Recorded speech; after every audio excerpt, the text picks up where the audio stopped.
ችግር ያመጣው ምንድነው? ያው አንድ በመሃል ሶስተኛ ወገን ሲገባ ችግር መጣ። ማን ነው ያ ሶስተኛ ወገን ሲመጣ ምንድነው? እኔ ለቴዲ እንዳልኩ መስዋዕትነት በጣም ከፍያለሁ ብያለሁ። መስዋዕትነት ከፈልኩበት ሌሎች ነገር ሊሆን ይችላል። በገንዘቤና ነካ ምን አላደርግ ምንም ነገር ከዚህ ከወንጀል ነፃ ነው። 5 ሳንቲም ጥርት ያለ ኩሩ ወጣት ነው። ሪሉን ነው መናገር ያለብኝ። ሶስተኛ ወገን ሲገባ ቴዲ እኮ ያፍርብሻል አሉኝ። እኔ ኦኬ እንዴ ያፈረብኝም ያፈረብሽ ዩቲዩበር እየበላ ነውና ከዚህ በኋላ ቪዲዮ እንዳሰሪታለሁ። ያንን ቂም በሆዴ ይዝና ምናልባት ይሄ ልጅ በዩቲዩብ ምን ያህል የሚጠቀም እኔ አላውቅም። ስለ አሻሮ መቆላጥ ጠይቀኝ እንጂ ስለ ወጥ መስራት ጠይቀኝ እንጂ ስለ ጠላ ጠይቀኝ እንጂ ስለ ጠይቀኝ እንጂ ስለ ዩቲዩበር አላውቅም።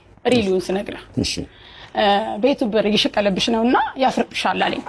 እውነቴን ነው ነገር ሴፍሽ ገባውኝና አየዬ አንደኛ መጀመሪያ ያለቀስኩበት ነገር አለኝ። ምንድነው መጀመሪያ ያለቀስኩ ብትለኝ ከሰርጉ በኋላ በአለም ተደወለልኝ። የኢትዮጵያ ሕዝብ በሙሉ ቲጂዬ ኮንግራ በጣም ደስ ነው ያለን። ይሄ ሸበላ በቃ እኔ በቃ ታንቄ ልሞት አለቀስኩ።